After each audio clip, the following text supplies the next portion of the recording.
السلام علیکم۔ تمام تعریفیں رب ذوالجلال کے لیے اور لاکھوں درود حضور خاتم النبیین علیہ السلام کے لیے۔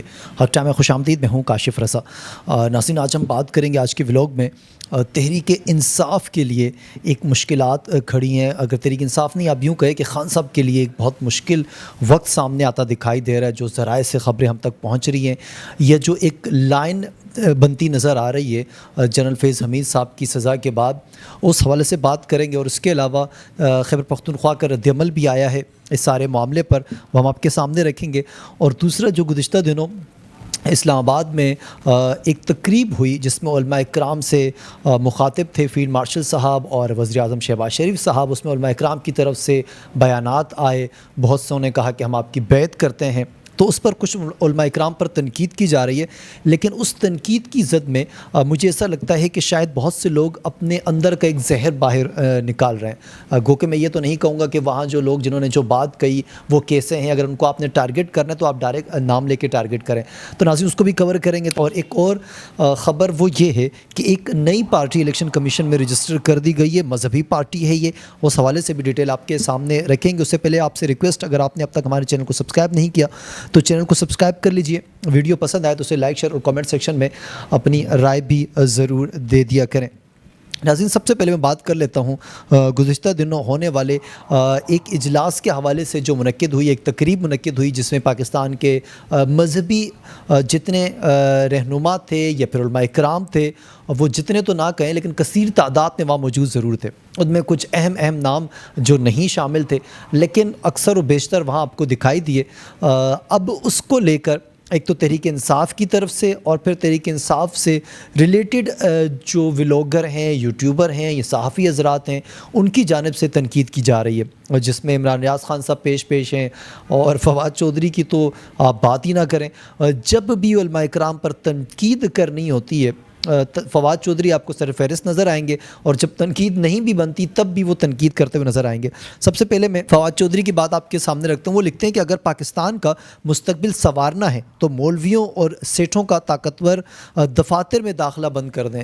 تو حضور، جب آپ داخل ہوتے تھے ان دفاتر میں، طاقتور دفاتر میں، تو کون سا پاکستان کامیاب ہو گیا؟ آج تک اس پاکستان میں کبھی کوئی وزیر اعظم مولوی نہیں رہا، تو کون سا پاکستان کامیاب ہو گیا؟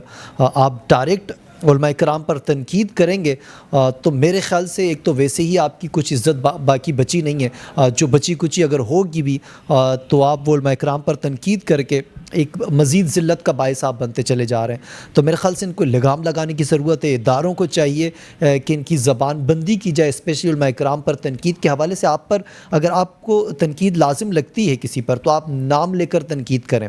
اگر آپ نے طاہر اشرفی صاحب پر تنقید کرنی ہے تو آپ ان کا نام لیں، آپ نے دیگر علماء اکرام پر تنقید کرنی ہے آپ نام لے کر تنقید کریں۔ آپ تمام علماء اکرام کا نام لے کر تنقید نہیں کر سکتے، ہرگز۔ میرے خیال سے آپ کو کسی نے سکھایا نہیں ہے یا بتایا نہیں ہے، یہ طریقہ مہذب معاشروں میں کم از کم ایسا نہیں ہوتا ہے۔ اس کے علاوہ ناظرین، عمران ریاض صاحب ہیں اور تحریک انصاف کے اپنے جو ولاگر ہیں یا یوٹیوبر ہیں، ان کی جانب سے بھی علماء اکرام کا نام لیے بغیر ڈائریکٹ علماء اکرام اور مولوی بک گئے، مولویوں نے یہ کیا، مولویوں نے ایسا کیا، پاکستان میں یہ مولوی ہمارے بچوں کو کانوں میں اذانیں دیتے ہیں، ان کے نماز جنازہ پڑھاتے ہیں، اور جب ہماری بچیاں دوپٹہ نہیں اوڑھتی ان کو کفر کی نشانی نظر آ جاتی ہیں، اب یہ کہاں ہے، اور بلا بلا یہ تمام چیزیں ان کی طرف سے، مطلب ایک زہر اگلا جا رہا ان کی طرف سے۔ تو حضور والا، اگر آپ کو شکایت ہے، اگر آپ کو ایشو ہے، اگر آپ کو مسئلہ ہے تو آپ وہ مسئلہ نام لے کے ایڈریس کریں۔ آپ مولوی نہیں کہہ سکتے، آپ جس کا جو نام ہے آپ کو نہیں پتا وہاں کون کون تھے، ہمت پیدا کریں، آپ نام لیں کہ یہ فلاں فلاں کیا تھا۔ فیلڈ مارشل صاحب کے لیے جو الفاظ انہوں نے استعمال کی، یہ الفاظ درست نہیں ہے، یہ بندہ درست نہیں ہے، یہ بندہ ٹھیک نہیں ہے، اس طریقے سے تنقید کی جاتی ہے۔ آپ یہ کہیں کہ مولوی ایسے ہیں تو مولویوں میں ہر خاص و عام آتا ہے۔ آپ کے والدین کا نکاح جنہوں نے پڑھایا وہ بھی مولوی تھے، آپ کے کان میں جنہوں نے اذان دی وہ بھی مولوی تھے، تو بات خیر کہیں اور نکل جائے گی۔ لیکن عزت اور احترام کے ساتھ یہ طبقہ بہت ہی معتبر ہے، ہمارے دین کے وارثین ہیں، اور آپ علماء اکرام پر تنقید کریں، آپ کو حق حاصل ہے، لیکن نام لے کر تنقید کریں۔ فرد واحد جو غلط کرتا ہے آپ صرف ان پر تنقید کریں۔ ناظرین، اب بات کر لیتے ہیں کچھ ایک نئی جماعت جو رجسٹر ہوئی ہے، ایک مذہبی جماعت ہے، اس کے حوالے سے میں آپ کو ڈیٹیل بتا دوں۔ پاکستان میں سیاسی اور مذہبی جماعتوں کی تعداد میں اضافہ ہو گیا، نئی سیاسی اور مذہبی جماعت الیکشن میں رجسٹر ہو گئی ہے۔ ابتسام الہی ظہیر قرآن و سنت تحریک پاکستان نامی نئی سیاسی جماعت کے چیئرمین ہیں۔ الیکشن کمیشن نے قرآن و سنت تحریک پاکستان جماعت کی انٹرا پارٹی الیکشن تسلیم کر لیے۔ واضح رہے کہ سپتمبر میں بھی 2 نئی سیاسی جماعتیں الیکشن کمیشن میں باضابطہ طور پر رجسٹر ہوئیں۔ جو پارٹیاں رجسٹر ہیں آپ انہیں الیکشن لڑنے کی اجازت نہیں دیتے۔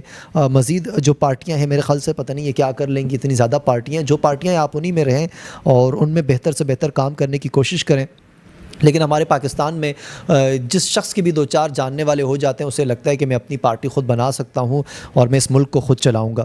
خیر ناظرین، اب بات کر لیتے ہیں پاکستان کے سب سے بڑے کرنٹ ایشو کے حوالے سے، پولیٹیکل ایشو، اور وہ ہے فیض حمید صاحب کا۔ تو اس سے لے کر جو خبریں ہمارے پاس آ رہی ہیں وہ تھوڑی سی خطرناک ہیں۔ میں سب سے پہلے نجم سٹی صاحب کا جو بیان ہے وہ میں آپ کے سامنے رکھتا ہوں۔ وہ کہتے ہیں کہ 14 سال کی سزا اپیل میں ختم بھی ہو سکتی ہے۔ یہ سزا اسی صورت میں ختم ہوگی اگر فیض حمید کی وجہ سے کسی اور یعنی کہ عمران خان کو سزا ہو جاتی ہے۔ اگر یہ عمران خان کے ٹرائل میں وعدہ معاف گواہ بن جاتے ہیں تو پھر ان کو معاف کر دیا جائے گا، جیسے بھٹو کے زمانے میں مسعود محمود کا ہوا تھا۔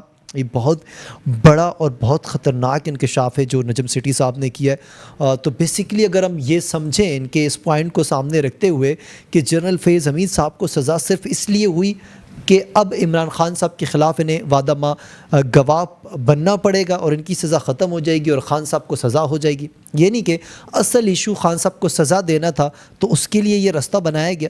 یہ کیا کہنا چاہتے ہیں نجم سٹی صاحب، تو اسے مزید کلیئر کر لیتے ہیں۔ ارشاد بھٹی صاحب نے لکھا کہ امید ہے فیض حمید کی عمران خان کے خلاف ڈھنگ کی گواہی آئے گی، ورنہ 9 مئی کے کیسز میں ایسے مضحکہ خیز گواہ تھے کہ ایک ٹیبل کے پیچھے گھسا تھا اور ایک صوفے کے پیچھے چھپا ہوا تھا۔ یہ کہنا ہے ارشاد بھٹی صاحب کا۔ اب ناظرین اس حوالے سے میں خیبر پختونخوا کے جو رد عمل آیا وہ آپ کے سامنے رکھتا ہوں۔ خیبر پختونخوا کے وزیر اعلیٰ کے معاون خصوصی برائے اطلاعات شفیع جان نے کہا ہے کہ فیض حمید کا کورٹ مارشل ادارے کا اندرونی معاملہ ہے اور اس سے ہمارا کوئی لینا دینا نہیں۔ آگے وہ کہتے ہیں کہ ہر ادارے میں سزا اور جزا کا نظام ضروری ہے۔ تو میرے خیال سے ایک تو یہ بہت ہی خوش آئند ہے جب سے یہ فیصلہ آیا ہے، اس کے بعد سے ہر خاص و عام یہ کہہ رہا ہے کم از کم جو ایک نیریٹو بلڈ تھا کہ فوج میں سزا نہیں دی جاتی، تو بہت سے لوگ اس کو خوش آئند قرار دے رہے ہیں کہ کم از کم یہ سزا ہونے کے بعد ہم یہ سمجھ رہے ہیں کہ یہ معاملات بہتری کی طرف جائیں گے۔ خواجہ آصف صاحب کا کہنا تھا کہ فیض حمید بانی پی ٹی آئی پروجیکٹ کے انچارج تھے۔ فیض حمید جب کور کمانڈر پشاور تھے اس وقت انہوں نے عمران خان کی سیاست کو تقویت پہنچائی۔ دھاندلی کے ذریعے فیض حمید کی نگرانی میں بانی پی ٹی آئی کو اقتدار میں لایا گیا۔ پروجیکٹ بانی پی ٹی آئی کو لانے کے لیے اور بھی شخصیات کام کرتی رہی ہیں، تو حضور والا ان شخصیات کا نام بھی آپ بتا دیں تو بڑی مہربانی ہوگی، تاکہ ہم عوام جو مجھ جیسی ناسمجھ انہیں بھی پتہ چلے کہ ہمارے جو کرتا دھرتا ہیں کون کون لوگ ہیں جو اس ملک پاکستان کو نقصان پہنچانے کے در پہ ہیں۔ مزید انہوں نے کہا کہ 4 سال بانی پی ٹی آئی نے ملک کے ساتھ کھیلواڑ کیا، فیض اور بانی پی ٹی آئی اس کے ذمہ دار ہیں۔ عوام جانتے ہیں کہ بانی پی ٹی آئی نے کتنا ڈیلیور کیا۔ ان کے دور میں پارلیمنٹ کو آئی ایس آئی کا ذیلی ادارہ بنا دیا گیا تھا۔ یہ بہت خطرناک انکشاف کیا ناظرین انہوں نے، لیکن مزے کی بات یہ کہ یہ انکشاف تب بھی سامنے آتے ہیں یا تو جب وہ ہمارے جرنیل ہوتے ہیں یا تو کرسی سے اتر جاتے ہیں یا پھر انہیں سزائیں ہوتی ہیں یا پھر وہ بیرون ملک چلے جاتے ہیں، تب یہ ہمارے سیاسی رہنما باہر آتے ہیں اور پھر یہ ان پر الزامات لگاتے تھے۔ جب تک وہ اقتدار میں رہتے ہیں تب تک سب کچھ ٹھیک ہوتا ہے اور ویل ہوتا ہے۔ سماجی رابطے کی ویب سائٹ ایکس پر جاری اپنے ایک ویڈیو بیان میں رہنما جاوید لطیف نے کہا کہ میں بڑے عرصے سے کہہ رہا تھا کہ فیض حمید کو گرفتار کرنے سے، اسے سزا دینے سے جسٹس نہیں ہو سکتا۔ پاکستان کی بربادی کرنے والا ایک بڑا گروپ تھا، میں تو بڑے عرصے سے نام لیتا آیا ہوں، لیکن ان کا یہ کہنا ہے کہ یہ سزا جو ایک شخص کو ہوئی اس سے مسئلہ حل نہیں ہوگا، اس کے پیچھے جو لوگ ہیں انہیں بھی سزائیں دی جانی چاہیے۔ ناظرین جو یہ معاملات آگے بڑھ رہے ہیں، فیض حمید صاحب پر تنقید کھل کر اب ہر بندہ سامنے کر رہا ہے اور انہیں لگتا ہے کہ شاید یہ سارا معاملہ پی ٹی آئی سے جا کے جوڑ رہا ہے اور انہیں جوڑنے کی کوشش بھی کی جا رہی ہے۔ آپ کو کیا لگتا ہے ناظرین، آنے والے وقتوں میں کیا خان صاحب کے خلاف وعدہ معاف گواہ بن سکتے ہیں فیض حمید صاحب یا نہیں؟ مجھے اجازت دیجیے، اپنا بہت خیال رکھیے گا۔ اللہ حافظ اینڈ پاکستان زندہ باد۔